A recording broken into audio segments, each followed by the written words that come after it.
ആണവ പദ്ധതിയെക്കുറിച്ച് അമേരിക്കയും ഇറാനും തമ്മിൽ നടക്കാൻ പോകുന്ന രണ്ടാം ഘട്ട ചർച്ചകൾക്ക് മുമ്പായി തങ്ങളുടെ ബന്ധം കൂടുതൽ ശക്തമാക്കാൻ ഒരുങ്ങുകയാണ് സൗദി അറേബ്യയും ഇറാനും.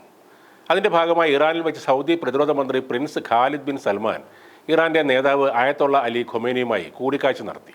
സൗദി അറേബ്യയിലെ രാജാവിൻ്റെ സന്ദേശം കൈമാറുക, ഇരു രാജ്യങ്ങളും തമ്മിലുള്ള ഉഭയകക്ഷി ബന്ധം മെച്ചപ്പെടുത്തുന്നതിനുള്ള വഴികൾ കണ്ടെത്തുക എന്നിവയായിരുന്നു കൂടിക്കാഴ്ചയുടെ പ്രധാന ലക്ഷ്യം. ഐക്യരാഷ്ട്രസഭയുടെ ആണവ നിരീക്ഷണ സമിതി തലവൻ റാഫേൽ ഗ്രോസി ഇറാൻ സന്ദർശിക്കുന്നതിൻ്റെ ഇടയിലായിരുന്നു സൗദി പ്രതിരോധ മന്ത്രിയുടെ ഇറാനിലേക്കുള്ള ഈ യാത്ര.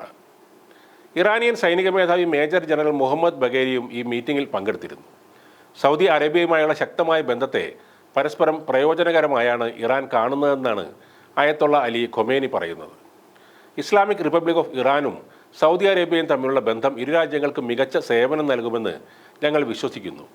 രണ്ട് രാജ്യങ്ങൾക്കും പരസ്പരം ഐക്യത്തോടെ പ്രവർത്തിക്കാൻ കഴിയുമെന്നും അദ്ദേഹം പറഞ്ഞു. വിവിധ സാങ്കേതിക മേഖലകളിൽ ഇറാന്റെ വളർന്നുവരുന്ന പുരോഗതി എടുത്തു കാണിച്ചുകൊണ്ട് സൗദിയുമായി തങ്ങളുടെ സഹകരണം പങ്കിടാനുള്ള ഇറാന്റെ സന്നദ്ധതയും നേതാവ് അറിയിച്ചു. സൗദി അറേബ്യയ്ക്ക് സാങ്കേതിക വിദ്യയിൽ സഹായം നൽകാൻ ഞങ്ങൾ തയ്യാറാണ്.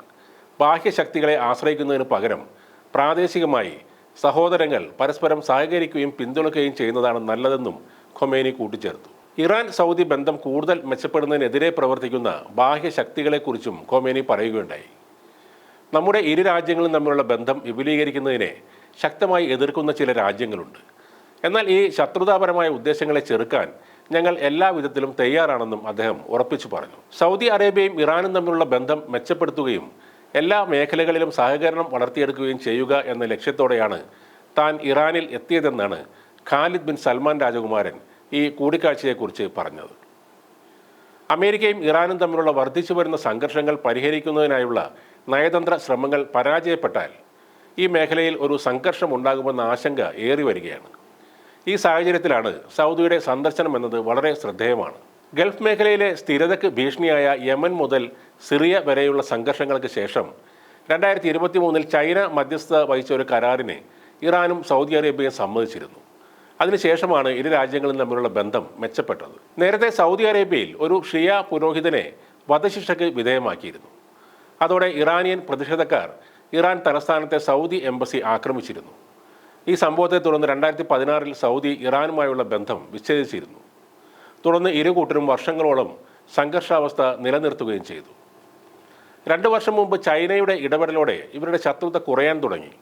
മാത്രമല്ല, കഴിഞ്ഞ വർഷം ഇറാൻ ഇസ്രായേൽ സംഘർഷം ഉണ്ടായതിനു ശേഷം ഇറാനിയൻ എണ്ണ ശുദ്ധീകരണശാലകൾക്ക് നേരെ ഇസ്രായേൽ നടത്തിയേക്കാവുന്ന ആക്രമണത്തെക്കുറിച്ച് ഗൾഫ് അറബ് രാജ്യങ്ങൾ അമേരിക്കയോട് ആശങ്ക പ്രകടിപ്പിച്ചിരുന്നു. അങ്ങനെ ഒരു ആക്രമണം ഉണ്ടായാൽ അത് മുഴുവൻ മേഖലയ്ക്കും സാമ്പത്തികവും പാരിസ്ഥിതികവുമായ പ്രത്യാഘാതങ്ങൾ സൃഷ്ടിച്ചേക്കാമെന്നും അവർ മുന്നറിയിപ്പ് നൽകിയിരുന്നു. അത് മാത്രമല്ല, ഇറാനെ ആക്രമിക്കാൻ ഇസ്രായേലിന് തങ്ങളുടെ വ്യോമാതിർത്തി ഉപയോഗിക്കാൻ അനുവദിക്കില്ലെന്ന് Saudi Arabia, United Arab Emirates, Qatar എന്നീ രാജ്യങ്ങൾ അമേരിക്കയോട് അന്ന് ശക്തമായി പറഞ്ഞിരുന്നു. ഇപ്പോൾ ഈ പഴയ ബന്ധങ്ങൾ വീണ്ടും ശക്തിപ്പെടുകയാണ്. ഇറാനിയൻ മാധ്യമങ്ങൾ റിപ്പോർട്ട് ചെയ്തതനുസരിച്ച് ഒക്ടോബറിൽ സൗദി അറേബ്യയും ഇറാനും ഒമാൻ ഉൾക്കടലിൽ അവരുടെ ആദ്യത്തെ സംയുക്ത നാവിക അഭ്യാസം നടത്തുകയുണ്ടായി. നവംബറിൽ സൗദി അറേബ്യയുടെ സായുധ സേനാ മേധാവി ഫയാദ് അൽ റുവേലി ഇറാനിയൻ നേതാക്കളെ കാണാൻ ഇറാൻ സന്ദർശിക്കുകയും ചെയ്തിരുന്നു. സൗദി അറേബ്യയുമായുള്ള ബന്ധം എല്ലാ മേഖലകളിലേക്കും വ്യാപിപ്പിക്കുന്നതിനും മറ്റ് ഇസ്ലാമിക രാഷ്ട്രങ്ങളിലേക്ക് ഈ സഹകരണം വ്യാപിപ്പിക്കുന്നതിനും ഇറാൻ പൂർണ്ണമായും പ്രതിജ്ഞാബദ്ധമാണെന്ന് ഇറാൻ പ്രസിഡന്റായ മസൂദ് പെസഷ്കിയാനും പറഞ്ഞു. ഇറാനും സൗദി അറേബ്യയും ഒരുമിച്ച് നിന്നാൽ ഇസ്ലാമിക ലോകത്തിൻ്റെ ഐക്യം ശക്തിപ്പെടുമെന്നും വിദേശ ശക്തികൾ ഭിന്നത വിതയ്ക്കുന്നത് തടയാൻ കഴിയുമെന്നും അദ്ദേഹം പ്രത്യാശ പ്രകടിപ്പിക്കുകയും ചെയ്തു.